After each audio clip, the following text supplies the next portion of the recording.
So, welcome, Gantav. I'm really excited and really happy to have you in the podcast. So, quickly start करते हैं. आपका थोड़ा सा introduction, short में introduction education के बारे में.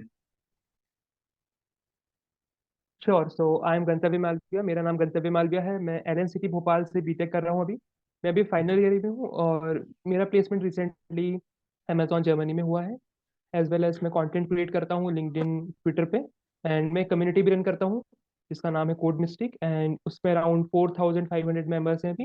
एंड वो डेली ग्रो हो रही है कम्युनिटी। वहाँ पर हम लोग जॉब पोस्टिंग करते हैं, लोगों की हेल्प करते हैं नई जॉब्स अचीव करने में, एज वेल एज हम उनको हेल्प करते हैं नई कोडिंग स्किल सीखने में। So I do a lot of stuff from content creation to software development. So yeah. Okay. अभी आपका अमेजोन में एसडीई के रोल पे प्लेसमेंट हुआ है, yes? या। ओके. तो आपका LNCT Lakshmi Narayan college of technology from Bhopal, yes? Yeah. Lakshmi okay. Narayan college of तो टेक्नोलॉजी आपकी, भोपाल। हाँ, कॉलेज से लेकर आपकी जो अमेजोन तक की जो जर्नी रही उसको थोड़ा सा बता दो ना ब्रीफ में कि क्या प्रोसेस रहा है, किस तरह से हुआ है सारा सब कुछ. ओके। सो फर्स्ट ईयर में जब मैं कॉलेज में आया तो मैंने बेसिक से स्टार्ट करा। जो भी बेसिक्स होते हैं किसी प्रोग्रामिंग लैंग्वेज के, जैसे सी ओके. प्लस प्लस हो गया, जावा हो गया, पाइथन हो गया। देन कुछ थोड़े बहुत वेब डेवलपमेंट सीखते हैं, H T M L C S S का बेसिक्स, तो वो सीखना स्टार्ट करा फर्स्ट ईयर में। ओके. एंड उसके साथ साथ कुछ कम्युनिटीज़ भी ज्वाइन करी, जैसे जीडीजी भोपाल हो गया। ओके. साथ ही साथ कुछ और भी जो लोकल कम्युनिटीज़ हैं उनको ज्वाइन करा, और वहाँ से थोड़ा आइडिया लगना स्टार्ट हुआ कि इंडस्ट्री में काम कैसे होता है, कौन कौन सी चीज़ें सीखना पड़ता है। तो वो सब ओके. चीज़ें थोड़ा रिसर्च करा। दैन उसके बाद कुछ अच्छे मेंटर्स मिले कम्युनिटी में जिन्होंने शुरू से गाइड करा कि ऐसे ऐसे करो तो आगे जाके इसका बेनिफिट होगा। तो ओके. फर्स्ट सेकेंड ईयर से ही थोड़ा बेसिक्स पे ध्यान दिया। और डीएसए स्ट्रॉन्ग, ये पता चल गया था उस टाइम तक कि डीएसए से ही प्लेसमेंट होता है अच्छा। यस. तो हाँ. डीएसए अच्छा स्ट्रॉन्ग करा, कुछ अच्छे प्रोजेक्ट्स बनाए। तो ये सब जो दो दो तीन मेजर चीजें हैं, जैसे डीएसए प्रोजेक्ट्स, और साथ ही साथ कुछ online community works, online profiles अच्छी करी जिससे रेफरल्स इजीली मिल जाते हैं। तो ये सब चीज़ों पे थोड़ा ध्यान दिया फर्स्ट ईयर से। तो ऐसे करते करते थर्ड ईयर तक प्रोफाइल भी अच्छी बन गई थी ऑनलाइन। साथ ही साथ सभी जगह अप्लाई करना भी स्टार्ट कर दिया था। तो थर्ड ईयर के एंड में बहुत सारी अपॉर्चुनिटीज मिलना स्टार्ट हुई, एंड फोर्थ ईयर के स्टार्टिंग में मैंने अमेजोन क्रैक कर लिया। तो अमेजोन में अभी आपकी ज्वाइनिंग कब से होने वाली है? मेरी जो ज्वाइनिंग है फ्लेक्सिबल है, बट उसके लिए ओके. जरूरी है कि आपकी डिग्री कंप्लीट होना चाहिए। ओके. तो तो मेरी अभी, जो डिग्री अराउंड जुलाई में कंप्लीट हो जाएगी तो मैं अगस्त में ज्वाइन कर लूंगा। ओके. एंड लोकेशन क्या, जर्मनी बताया आपने ना? हाँ, जर्मन लोकेशन। ओके. तो it is work from office, you have to shift there? हाँ, इन ऑफिस रोल है पूरा। Work okay. फ्रॉम होम अभी तो नहीं है, बट हो सकता है वहाँ पर जाके हाइब्रिड सिस्टम हो, बट अभी तो ऑफिस में ही रोल है तो जाना पड़ेगा जर्मनी। ओके. ओके. हाँ.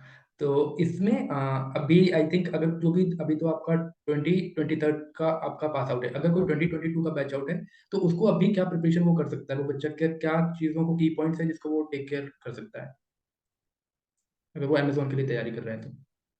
आई थिंक आई थिंक अगर कोई 2022 ग्रेजुएट है तो उनको वही फ्रेशर वाली चीज़ें ही पढ़नी चाहिए, बिकॉज एक साल में ऐसा जितना एक्सपीरियंस काउंट नहीं होता है। और 2022 ग्रेजुएट्स अभी उनको एक साल कंप्लीट भी नहीं हुआ होगा किसी कंपनी में। तो आई वुड सजेस्ट कि बेसिक्स पे ध्यान दें, जैसे डीएसए हो गया, कुछ ओके. प्रोजेक्ट्स हो गए, साथ ही साथ जो आपके सीएस फंडामेंटल हो गए, और ओके. जैसे कुछ ऊप्स के कॉन्सेप्ट हो गए, तो वो सब आप अच्छे से ध्यान दें। और मेजर पार्ट डीएसए होता है क्योंकि आपके ऑनलाइन असेसमेंट से लेके इंटरव्यू में सब जगह डीएसए पे फोकस करा जाता है आज के टाइम पे। तो डीएसए अच्छे से करें। तो और कुछ प्रोजेक्ट्स बनाएं, बिकॉज प्रोजेक्ट्स आपका एक्सपीरियंस शो करेंगे।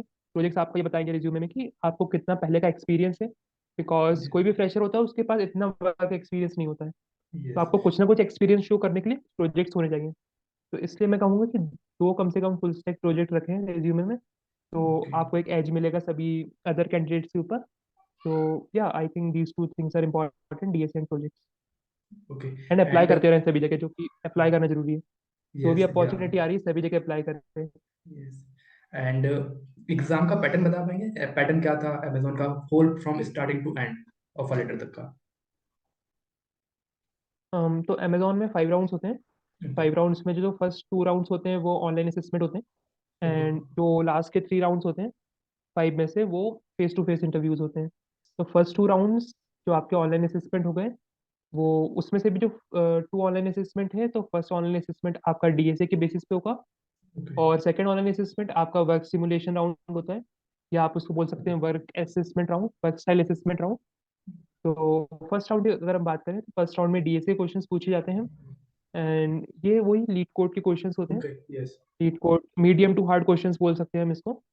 ओके, तो वही क्वेश्चंस होते हैं। साथ ही साथ जो सेकंड राउंड होता है वर्क स्टाइल असेसमेंट राउंड, इसमें आपसे कुछ रियल लाइफ सिनेरियो क्वेश्चंस पूछे जाते हैं, आपसे कंडीशनल बेस्ड क्वेश्चंस पूछे जाते हैं। तो ये बेसिकली देखते हैं कि आप में लीडरशिप प्रिंसिपल स्किल्स कैसी है, लीडरशिप स्किल्स कैसी हैं। अमेजॉन लीडरशिप प्रिंसिपल्स जो होते हैं ओके, उसकी बेसिस पे ये लोग टेस्ट करते हैं उसमें। ओके, तो ये 2 राउंड्स हो गए। देन जो लास्ट के 3 राउंड्स हैं जो फेस टू फेस इंटरव्यूज हैं, उसमें भी आपसे डीएसए, डिजाइनिंग और प्रोजेक्ट के ऊपर डिस्कशन करा जाता है, और ओके, थोड़ा बहुत पास्ट एक्सपीरियंस जो भी है आपका। ओके, तीनों टेक्निकल इंटरव्यूज होते हैं, we can say, one to one interaction जो होता है। हाँ, टेक्निकल प्लस नॉन टेक भी होता है, बिकॉज नॉन टेक अगर आप देखें तो जो अमेजोन लीडरशिप प्रिंसिपल्स हो गया ये, इसको आप नॉन टेक भी कंसीडर कर सकते हैं, जो कि इसमें कुछ एचआर क्वेश्चंस भी होते हैं। ओके, तो ये काइंड ऑफ मिक्स राउंड होता है। ओके, इसमें ओके, टेक्निकली पूछते हैं, नॉन टेक भी थोड़ा बहुत पूछ लेते हैं वो लोग। Okay, that is great. तो ये आपकी अमेज़न तक की जर्नी रही है। अभी मैं आपकी जो लिंक्डइन प्रोफाइल है वो मैंने पूरी देखा हुआ है। तो उसमें आप one to one mentorship, resume building and like interview कैसे क्रैक करना है, मॉक इंटरव्यू की आप तैयारी कराते हैं। तो उसका बता दीजिए आप किस तरह से स्टूडेंट्स की हेल्प करते हैं जो इन लाइक 2024 में पास आउट होने वाले हैं या 2025 में आने वाले हैं, उन बच्चों के लिए? श्योर। सो मैं टॉप नेट पे कुछ सेशंस लेता हूँ जिसमें 2-3 चीज़ें करता हूँ। एक तो रिज्यूमे रिव्यू करता हूँ, सेकंड मॉक इंटरव्यूज लेता हूँ, third one on one mentorship लेता हूँ। तो ये कुछ चीज़ें करता हूँ। तो इसमें अगर अपन एक एक चीज़ों के बारे में बात करें तो जैसे पहला हो गया आपका रिज्यूमे रिव्यू। अब ओके, रिज्यूमे रिव्यू बहुत ज़्यादा इंपॉर्टेंट हो जाता है, क्योंकि जब भी आप ऑफलाइन या ऑफ कैंपस किसी भी अपॉर्चुनिटी के लिए अप्लाई कर रहे हैं तो उसमें रिज्यूमे शॉर्टलिस्टिंग बहुत इंपॉर्टेंट हो जाता है। एंड बहुत सारे केसेस में बहुत सारे स्टूडेंट का रिज्यूमे शॉर्टलिस्ट नहीं हो पाता है। तो इसमें जब भी मैं सेशन लेता हूँ तो उसमें कुछ टिप्स एंड ट्रिक्स बताता हूँ उनको, जिससे उनका रिज्यूमे इजीली शॉर्टलिस्ट हो पाए। एंड इसमें बहुत ज़्यादा इंपॉर्टेंट चीज़ ये होती है कि आपका जो एटीएस सॉफ्टवेयर होता है उसके ऊपर आपको आपका रिज्यूमे टेस्ट करना पड़ता है। तो उसके कुछ पैरामीटर्स होते हैं। तो पैरामीटर्स में उनको बताता हूँ कि ये पैरामीटर्स का आप ध्यान रखें, तो इससे आपका जो रिज्यूमे है वो इजीली शॉर्टलिस्ट हो जाएगा। ओके, तो ये मेरा रिज्यूमे रिव्यू में रहता है। देन इसके बाद जो वन ऑन वन मेंटरशिप होता है उसमें मैं पूरा कंप्लीट गाइडेंस देता हूँ कि आपको फर्स्ट ईयर में कैसे करना है, सेकेंड ईयर में क्या करना है, एंड थर्ड ईयर में आपको कैसे चीज़ों पे फोकस करना है। देन पूरा जो कंप्लीट एक गाइडेंस होता है, क्योंकि बहुत सारे स्टूडेंट्स होते हैं जिनको पता नहीं होता, या उनके अराउंड में यस, ऐसे हाँ, सीनियर्स नहीं होते हैं, या ऐसे लोग नहीं होते कि उनको गाइड कर पाए। यस, तो वो है। इसलिए वहां पर जो लोग आते हैं उनको मैं पूरा कंप्लीट गाइडेंस देता हूँ, इवन से कनेक्ट करता हूँ पर्सनल प्रोफाइल्स पे, एंड उनकी जर्नी को भी नोटिस करता हूँ वो अभी कैसे कर रहे हैं। एंड वो भी टाइम टू टाइम मुझे रिस्पॉन्स देते रहते हैं कि हम इस लेवल पर आ चुके हैं, हमें आगे कैसे बढ़ना है। तो ये प्रॉपर पूरा गाइडेंस होता है उनका। ओके, तो ऐसे ही मैं कुछ गाइडेंस देता हूँ टॉप में। तो या ओके, दिस इज ग्रेट क्योंकि लाइक मैं भी ये चीज़ को मैंने ये नोटिस किया है कि अगर आपका कोई लाइक आपके बड़े भाई या कोई नहीं है आपकी फैमिली से जो इस फील्ड में है, तो आपको बहुत ज़्यादा प्रॉब्लम्स होती हैं। So this is great you are doing कि आप जो बच्चे हैं जो लाइक इनको इतना नॉलेज नहीं है या फिर उनको आइडिया नहीं लग रहा है किस फील्ड में जाना है, तो this is great you are doing. And आपका यूट्यूब चैनल भी है थैंक जिसमें यू। मैंने आपके इंटरव्यूज भी देखे हैं और आपका एक पूरी प्लेलिस्ट है डेटा स्ट्रक्चर्स को लेकर। तो इसमें किस तरह का कंटेंट होता है, क्या आप फोकस कर रहे हैं इसमें, इसके बारे में थोड़ा ब्रीफ में बताओ। यूट्यूब पे मैंने जब स्टार्ट करा था तो लीड कोड की वीडियोस पोस्ट कर रहे थे, बिकॉज मैंने जब स्टार्ट करा था तो उस टाइम तो कम्युनिकेशन स्किल को ठीक करने के लिए करा था। हाँ, क्योंकि उस टाइम ऐसा होता था कि जो लीड कोड के क्वेश्चंस थे वो मुझे पता था कि कभी ना कभी जाके किसी ना किसी को एक्सप्लेन करना ही है। आप इंटरव्यू में भी जाते हैं तो आपको क्वेश्चन एक्सप्लेन करना पड़ता है इंटरव्यूअर को।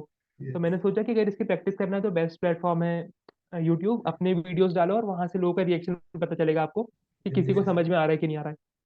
यस, दिस क्योंकि इज, ऐसा तो होगा नहीं कि आप रोज रोज किसी को मॉक इंटरव्यू देंगे। तो इससे बेटर हाँ, क्या होगा कि आप जो भी आप क्वेश्चन सॉल्व कर रहे हैं उसको एक्सप्लेन करें, यूट्यूब पे डाल दें। वहां से यस, आपको ऑडियंस का रिस्पॉन्स पता चलेगा, आपको ये पता चलेगा कि उनको समझ में आ रहा है कि नहीं आ रहा है। अगर उनको हाँ, समझ में आ रहा है देन इंटरव्यू आप इजीली क्वालिफाई कर पाएंगे उस तरीके से समझा के। तो ओके, वो मैंने स्टार्ट करा। देन उसके बाद आजकल मैं इंटरव्यू एक्सपीरियंस भी डाल रहा हूँ, क्योंकि बहुत सारी अपॉर्चुनिटीज हैं जिसके बारे में लोगों को पता चलता है बट उनको ये पता नहीं होता कि उसमें अप्लाई कैसे करना है, देन उसकी प्रोसेस क्या होती है, उसमें क्या क्या चीज़ें अपन को ध्यान रखना पड़ता है। तो यस, वो सब चीज़ें मैं इंटरव्यू एक्सपीरियंस के माध्यम से सभी को एक्सप्लेन करता हूँ वहाँ पर। जो उस प्रोग्राम्स को ऑलरेडी क्वालिफाई कर चुके हैं उनको एज ए गेस्ट बुलाता हूँ इंटरव्यू एक्सपीरियंस में, एंड वो अपना एक्सपीरियंस शेयर करते हैं, कुछ टिप्स देते हैं। जिससे सभी को ओके।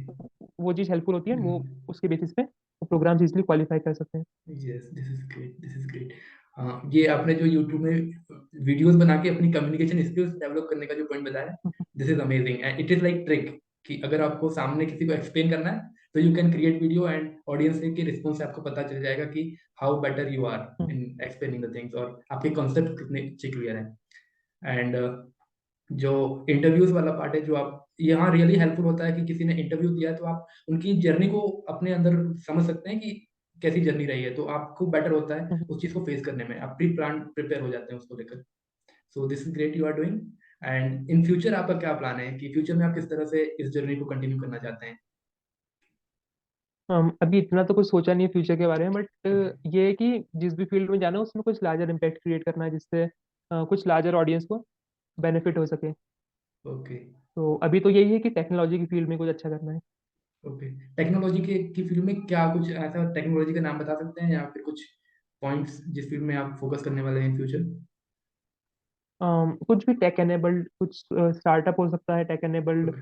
कोई भी फील्ड हो सकती है, या टेक ओके। एनेबल्ड कोई बिजनेस हो सकता है, एडटेक बिजनेस हो सकता है, कुछ भी ओके। हो सकता है। तो ओके। ऐसा कुछ नहीं करा है अभी प्लान, बट चीजें कुछ कुछ सोचना स्टार्ट करा है, कंटेंट प्रिपेयर करना भी स्टार्ट करा है। आजकल बहुत सारे प्लेटफॉर्म्स पे कंटेंट देख रहा हूँ, तो यस। उसे एक रिसर्च कर रहा हूँ कि फ्यूचर में क्या बेनिफिट हम कर सकते हैं ऑडियंस को। Okay, this is great, this is great. And अभी कुछ दिन पहले आप भोपाल में there is summit like young India, there is something like that, I am not getting the name of that. वहां पर आप हम्म, क्या नाम है उनका, अनुभव दुबे। अनुभव दुबे, हाँ। शुभ उनको मैं अनुभव। बहुत एडमायर करता हूँ, तो उनके साथ मिलने का एक्सपीरियंस क्या रहा आपका?